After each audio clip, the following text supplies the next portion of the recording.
Olá, aqui é o Marcos Beck, eu falo sobre criação de quadrinhos. Eu abri um post aqui na minha aba comunidade do canal pedindo para que vocês mandassem perguntas para eu poder responder. Isso é uma coisa que eu gosto de fazer de tempos em tempos para poder entender melhor quais são as dúvidas que vocês têm, preparar vídeos futuros explicando cada detalhe melhor em cima dessas dúvidas. Mas para começar, eu vou responder de forma mais superficial as principais e as melhores perguntas que me fizeram. E para começar, eu queria lembrar a vocês que nós estamos no desafio Flip Through. Para quem ainda não sabe o que é o desafio Flip Through, eu vou deixar um vídeo no card aqui e também na descrição para você entender melhor como funciona. Mas de forma geral, o desafio tem 3 regras básicas. Você criar uma HQ com o tema coragem, que foi um tema escolhido por todo mundo, né? Eu pedi para vocês sugerirem temas e vocês sugeriram vários. Depois a gente fez uma votação e coragem acabou sendo o tema mais votado. Então, regra número 1, fazer uma HQ de qualquer tamanho, pode ser uma tirinha, uma página, 2 páginas, 5 páginas, do tamanho que você quiser, mas tem que ter o tema principal, coragem. A regra número 2 é postar essa HQ lá na Flipthrough, flipthrough.com.br, plataforma de publicação de quadrinhos. Quando você vai publicar uma HQ na Flipthrough, você consegue colocar as tags lá embaixo, os marcadores. Então você coloca desafio Flipthrough em uma das tags para eu saber que essa HQ está participando do desafio. Isso tudo tem que ser feito até o dia 31 de maio, que é o prazo final para publicar qualquer HQ lá dentro do desafio. Depois que esse prazo for encerrado, eu vou fazer um vídeo aqui no meu canal falando sobre cada uma das HQs publicadas no desafio. Então você vai aparecer aqui no canal também. Então eu resolvi dividir essas perguntas, né, essas respostas em temas. E o primeiro tema que apareceu aqui foi diálogo. Então eu vou falar um pouquinho sobre isso e vou ler algumas das perguntas que me fizeram nesse tema. O Mr. Wolf comentou: nossa, a maior pergunta que eu tenho é as falas dos personagens. Quando sabemos que as falas não estão clichês ou ruins? O Diogo Neto também comentou: como criar diálogos realistas que convencem de verdade? Bom, eu já fiz um vídeo falando um pouquinho sobre diálogos, eu vou deixar o link aqui também nos cards e na descrição do vídeo, mas eu vou abordar um pouquinho sobre esse tema. Qual é a função do diálogo? Antes de você querer saber se os diálogos são clichês, são ruins, se eles convencem de verdade, você tem que saber para que serve o diálogo. Por que você está colocando ele na história? Esse é o ponto principal e é o ponto mais importante de todos. O diálogo tem algumas funções, eu explico isso até no meu curso HQ na Prática. Inclusive a lista de espera está aberta, o link está aqui embaixo também. Se você quiser entrar na lista de espera do meu curso HQ na Prática, clica no link que está na descrição. Mas a questão mais importante é que uma das principais funções do diálogo é levar a história para frente ou apresentar o personagem. Então você tem que entender se o seu diálogo está cumprindo a sua função. E isso é mais importante do que ele parecer natural. E muita gente pergunta como fazer o diálogo parecer mais realista. Na verdade, um diálogo para você sentir se ele está realista, você simplesmente fala ele em voz alta. Isso já vai ajudar bastante para você entender se você, ouvindo a você mesmo falando esse diálogo, você percebe se ele parece algo que alguém diria ou não. Eu vejo, por exemplo, muita gente usar a palavra pois. Não sei o que, pois isso e aquilo. Mas no mundo real, no dia a dia, as pessoas não usam pois. Então se você lê em voz alta, você vai ver que ficou estranho aquele pois e é melhor substituir ele com um porquê, por exemplo. O porquê já resolveria. Eu vou fazer isso, aquilo, porque isso, porque aquilo. Que é assim que a gente fala no dia a dia. Eu vou fazer isso, aquilo, pois isso e aquilo. Dificilmente a gente usa pois, concorda? Na linguagem coloquial. Então lê em voz alta e percebe se ele realmente está parecendo, está soando natural. Mas o mais importante, repito, esse diálogo serve para alguma coisa ou ele só está enchendo linguiça? Esse diálogo está avançando a história para frente? Ele está apresentando alguma coisa importante da história? Se ele não tiver, corta fora o diálogo. Lembra disso, que essa é uma dica muito importante.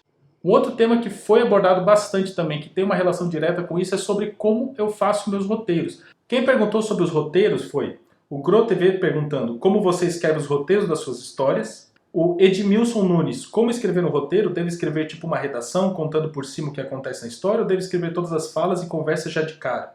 O WTF perguntou, como você monta o roteiro? A Carla Lima perguntou, como fazer o storyboard fiel ao roteiro, para assim depois passar para o desenhista dentro do que você quer? As pessoas literalmente perguntaram como eu faço. Bom, se você acompanha o meu canal há um tempo, você vai ver que eu já mostrei várias vezes como eu faço roteiro. Eu tenho alguns vídeos já falando sobre esse tipo de coisa, mas eu vou abordar aqui rapidamente como que eu faço normalmente. Para começar, eu escrevo uma história. Eu escrevo, literalmente. Eu chego lá e escrevo, vai acontecer isso, aconteceu aquilo, o personagem fala isso, o personagem fala aquilo. Mas eu não estou dando foco no que está acontecendo em cada cena. É só um resumo geral daquela história. Como essa história vai acontecer, quais são os principais eventos da história. Esse seria o meu...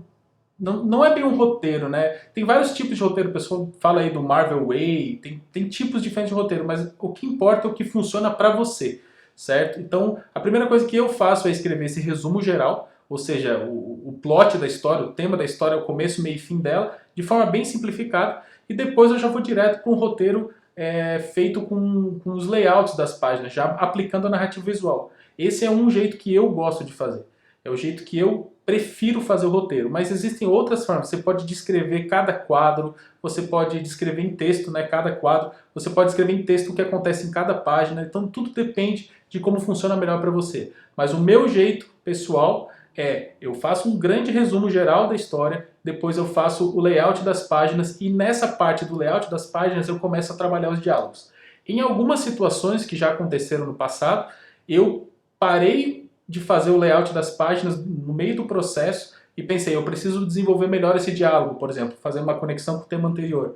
E aí eu parei para escrever o diálogo, só escrever mesmo como ia ser o diálogo, depois com o diálogo mais detalhado, porque era uma parte importante da história o diálogo. Então eu parei, dei um foco total no diálogo, voltei depois para a narrativa visual, para os layouts das páginas e apliquei a narrativa visual em cima do diálogo que eu tinha escrito. Então, eu acho que depende muito de como você funciona melhor. Você tem que descobrir o seu jeito de fazer a história. Se você está escrevendo roteiro para uma terceira pessoa, ou seja, um desenhista, você é o roteirista da história, você está passando por desenhista, aí você já tem que pensar um pouco melhor como o desenhista vai compreender o seu roteiro.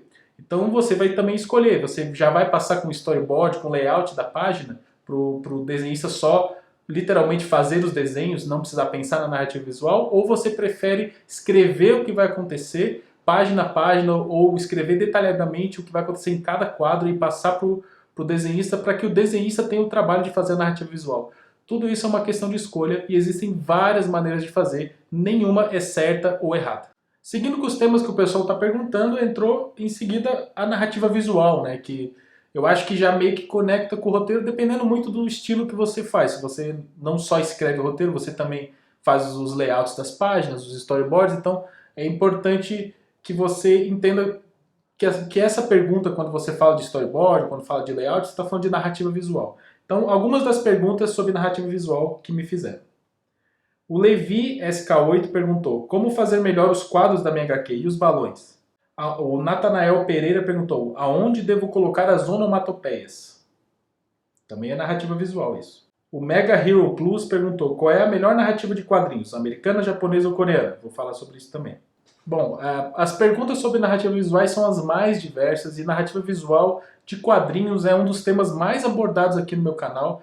Então muitas dessas perguntas, muitas mesmo, já estão respondidas em vários vídeos. Então eu te aconselho a voltar no meu canal, ver todos os vídeos lá, procurar pelos temas dos vídeos, né? Você vai encontrar muitas das respostas. Por exemplo, como posicionar os balões, como posicionar os quadros na página, onde colocar as onomatopeias, tudo isso você vai... eu já tenho conteúdo falando, então dá uma olhadinha no meu canal, vê os conteúdos sobre isso que você vai encontrar essas respostas. Pergunta qual é o melhor estilo narrativo, americano, japonês ou coreano. Não existe o melhor tipo, né? Eu acho que cada pessoa vai escolher o melhor tipo de narrativa, né? Eu gosto muito de usar o estilo do mangá, é meio que legado na minha história como quadrinista, o estilo mangá, o Tyler, que é a minha série principal hoje, é muito mangá e eu não podia simplesmente, quando eu voltei a criar os capítulos, depois de 10 anos quase, eu voltei a criar os capítulos de Tyler, eu não podia simplesmente fingir que ele não era mangá e mudar, né? Então eu mantive e até voltei a estudar mais ainda o estilo mais tradicional de mangá para poder contar as histórias de Tyler. Mas para outros tipos de histórias eu já misturo bastante coisa. Eu gosto de usar coisas que se usam na americana, coisas que se usam no estilo europeu. O estilo europeu de narrativa é muito diferente e eu gosto bastante também. E eu gosto de mesclar essas coisas. Então, apesar de ter uma forte característica do mangá nas minhas histórias, eu gosto bastante de todos os estilos narrativos. Eu tenho uma biblioteca de quadrinhos pessoais minha, eu tenho de tudo. né? Eu tenho europeus, eu tenho Chaboté, por exemplo, que é europeu, eu adoro, é um estilo narrativo que eu amo. Alguns quadrinhos americanos eu tenho também, não é o meu preferido, o estilo narrativo americano, mas eu também tenho e eu gosto, e eu acho que vale muito como referência para muita coisa. O estilo coreano também, hoje eu vejo mais o estilo coreano como puxado um pouquinho do mangá ali, então ele tem uma característica parecida com o mangá, mas de qualquer forma tem seu estilo próprio, né?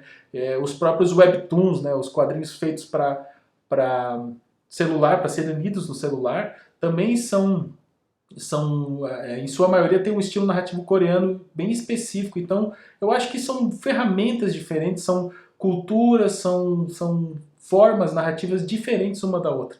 Então eu realmente não consigo olhar para você e dizer, melhor é essa ou melhor é aquela. Eu acho que a gente tem que beber de todas as fontes e criar a nossa forma de criar quadrinhos. Olha, eu fiquei muito feliz com a quantidade de perguntas que eu recebi.